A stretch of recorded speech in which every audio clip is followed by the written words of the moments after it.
राहुल गांधी का घर। बिल्कुल सही बात है। जिस तरीके से भारतीय जनता पार्टी ने तमाम ऐसे क्रोनोलॉजी के जरिए राहुल गांधी जी की सदस्यता को खत्म करके उनके घर को खाली कराने का जो तुरंत तत्काल प्रभाव से लेटर जारी किया, उसके बाद जिस तरीके से पूरे देश में तमाम कांग्रेस के कार्यकर्ता और तमाम ऐसे जो राहुल गांधी से प्यार करने वाले लोग हैं, वो अपने घरों के बाहर, मैं भी कहता हूं वो हमारे नेता हैं, उन्होंने देश की जनता की आवाज को उठाने का काम किया है। अगर मैं अपने घर को भी खाली कर दूंगा राहुल गांधी के लिए, ये देश की जनता जरूर जान रही है कि राहुल गांधी एक सच्चे हैं और सच को दबाया जा रहा है। भारतीय जनता पार्टी, वो क्या सरकारी लोग उनके सरकारी बंगले को खाली करेंगे? मैं कहता हूं अगला जो आशियाना राहुल गांधी का होगा वो सेवन लोक कल्याण मार्ग का होगा।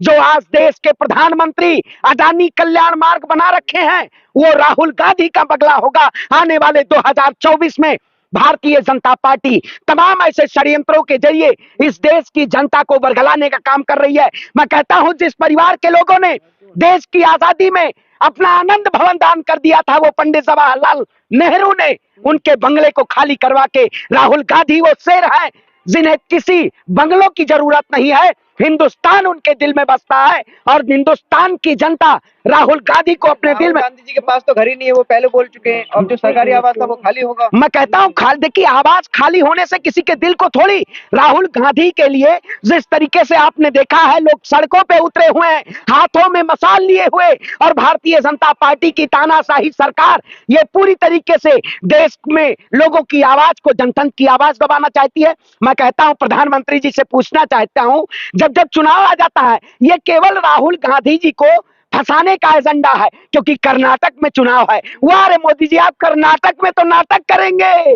मोदी जी कर्नाटक, अरे भैया क्या मोदी जी ने बोल दिया तो कल एबीपी भारतीय जनता पार्टी के जो चैनल है स्ट्रीम मीडिया के, वो क्या दिखा रहे हैं? मैं कहता हूं 13 मई भाजपा गई, कर्नाटक झांकी है, 2024 बाकी है। भारतीय जनता पार्टी सदस्यता को लेकर फंसे हुए हैं। देखिए हमारे राहुल गांधी जी की उसी कर्नाटक की धरती पे 5 तारीख को रैली है और तमाम कर्नाटक की जनता उनके प्यार और स्वागत के लिए तैयार है। राहुल गांधी वो शेर हैं जो जनता की आवाज को उठाने का काम किए हैं। मैं कहता हूं भगवान श्री राम को 14 वर्ष का वनवास मिला था, पांडवों को जब महाभारत हो रहा था पूरे देश में, पांडवों को भी वनवास मिला था। उन्होंने जाके अपना एक अलग आशियाना बसाने का काम किया था जिसका नाम रखा था इंद्रप्रस्थ।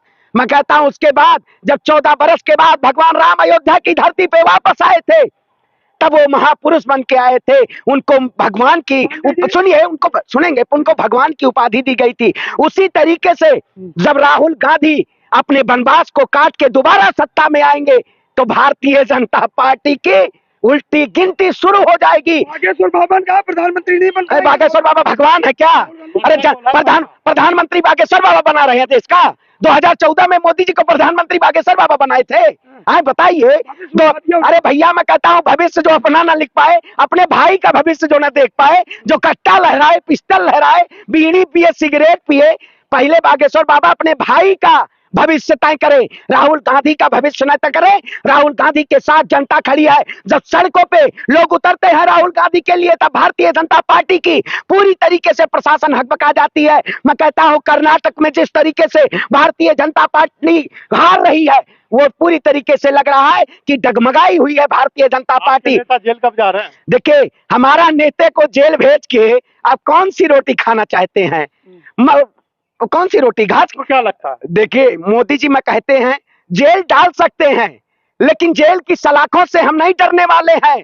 दम है कितना दमन में तेरे, देख लिया है देखेंगे मोदी जी, जगह है तेरी जेल में कितनी, देख लिया है देखेंगे। इस देश के लोकतंत्र को बचाना है, लोकतंत्र के लिए हम इस लड़ाई को लड़ेंगे। और मर्यादा पुरुषोत्तम राम को हम मानने वाले, भगवान शिव को मानने वाले लोग हैं। हम झुकते नहीं हैं, हम डरते नहीं हैं, हम अपनी लड़ाई को लगातार लड़ते रहेंगे। फायदा लेना चाहते हैं इससे राहुल गांधी जी? ये तो कोर्ट का मामला, सारा कुछ नियम कानून से हुआ है। देखिए मैं कहता हूं चुनावी फायदा ये भारतीय जनता पार्टी लेना चाह रही है।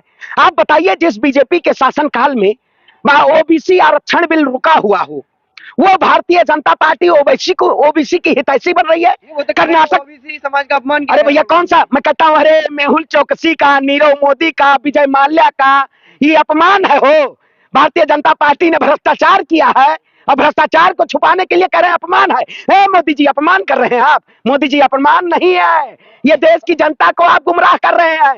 देश की जनता पूरी तरीके से तैयार है, राहुल गांधी के साथ खड़ी है। मैं कहता हूं राहुल जी सबके दिलों में बसते हैं, उनको किसी आसियाने की जरूरत नहीं है। वो सत्ता के अगर लोभी होते तो आज माफी मांग लिए होते। वो लड़के और जनता की आवाजों को उठा के वो दोबारा संसद भवन पहुंचेंगे और यही बात क्यों नहीं मांगी? काय माफी मांगे भैया? राहुल गांधी जी ने क्या गलती की है? अरे चोर को चोर कहना, चोर को मौसा कहे? भारतीय जनता पार्टी चाह रही है कि चोर को आप मौसा कह दीजिए या चोर को पापा कह दीजिए, लेकिन चोर को चोर कहेंगे ना। एक कहावत कही गई है, घर वाले चिल्लाए चोर आया चोर आया, और घर वाले को ही 2 साल की सजा हो गई। अरे भाई मोदी जी चुप रही। अरे पत्रकार है मोदी जी, मोदी जी देश है। अरे भैया तो एडीआर रिपोर्ट उठाइए ना, Bharatiya Janata party ADR report उठाए। साक्षी महाराज के ऊपर, बाबा योगी आदित्यनाथ के ऊपर सबसे ज्यादा अपराधी उन्हीं के सत्ता में बैठे हुए। अपराध कौन कर रहा है? ये अपराधी लोग हैं, अपराधी प्रवृत्ति के लोग। ये सत्य से परेशान हो जाते हैं। भारतीय जनता पार्टी सत्य को परेशान नहीं कर सकती है। हम सत्य को और अहिंसा को मानने वाले लोग हैं। जब इस देश में मसाले उठेंगी राहुल गांधी के लिए, तब जिस तरीके से भारतीय जनता पार्टी 2014 में अपना डंका बजा के आई थी, उसी तरीके से 2024 में कि मुझे जेल में डालने के लिए काफी सारी साजिशें रची। अच्छा मोदी जी को, हाँ। मोदी जी को जेल में डालने के लिए वाह। अरे देखिए कांग्रेस ने अगर मोदी जी को जेल में डाल दिया होता ना, अगर तो आज मोदी जी प्रधानमंत्री ना होते।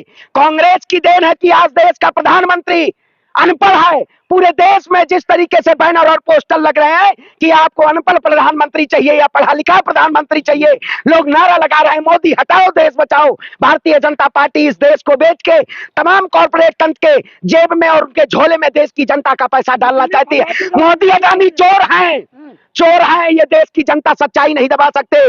देश की जनता, अरे मोदी जी को अनपढ़ कह रहे हो, अरे कौन सा फर्राटेदारी नहीं, टेलीप्रॉम्प्टर पे बोलने वाला प्रधानमंत्री, जिसको पता ना आज तक मीडिया में कितनी प्रेस कॉन्फ्रेंस किए हैं।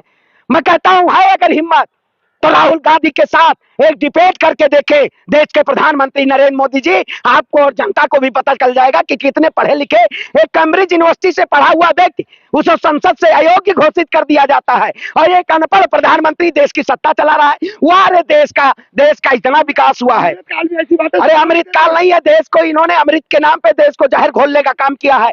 आए दिन हिंदू मुसलमान के नाम पे। मैं कहता हूं इस देश में जो लोग हिंदू मुसलमान के मुद्दों को भुनाना पर कार्रवाई को लेकर देश की जनता खुश है। अरे कह रही है मोदी जी रुकना मत। अरे तो भैया उनके वहां जो बंगाल चुनाव में जो था, बंगाल चुनाव में कोकीन वाली उनके बीजेपी की सांसद थी, उनके ऊपर जेल भेजिए भाई।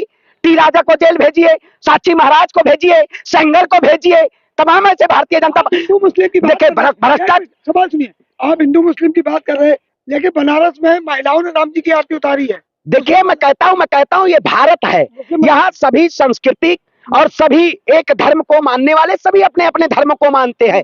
मेरा धर्म मेरा अभिमान हो सकता है, हिंदू मुसलमान नहीं। और जो लोग हिंदू मुसलमान को देखें वो इंसान नहीं। भारतीय जनता पार्टी इंसानियत के नाम पे आज पूरे देश में लगातार 2014 से पहले मोदी जी कहते हैं हम 2 सीट से 303 तक पहुंचे हैं।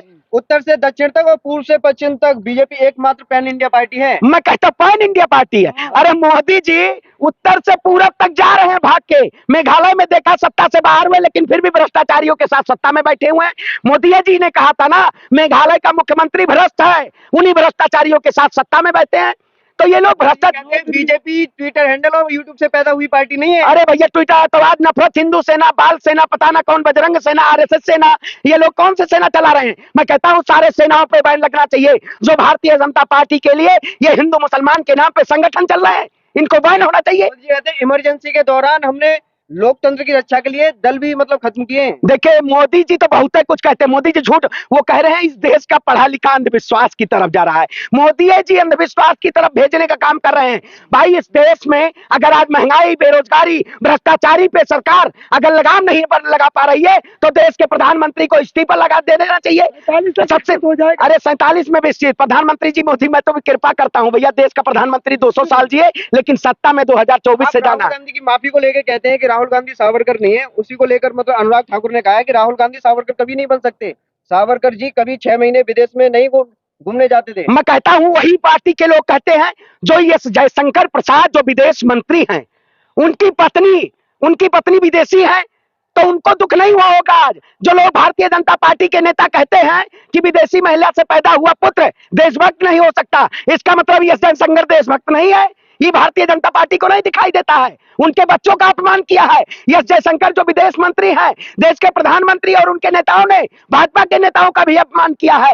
ये कहीं ना कहीं षड्यंत्र है। षड्यंत्र के जरिए भारतीय जनता पार्टी राहुल गांधी को गुमराह करना चाहती है, लेकिन राहुल गांधी वो शेर है कि वो भटकने वाले नहीं है। कर्नाटक में जिस तरीके से कांग्रेस की सरकार आ रही है, जो कभी सत्ता में नहीं आए, खरीद फरोख्त करके जिन्होंने सत्ता बनाई, वो कर्नाटक में कह रहे इसीलिए कोर्ट नहीं जा रहे नहीं, देखिए सत्ता पाने के लिए। नहीं, देखिए सत्ता पाने के लिए नहीं, कर्नाटक की जनता पूरी तरीके से तैयार है।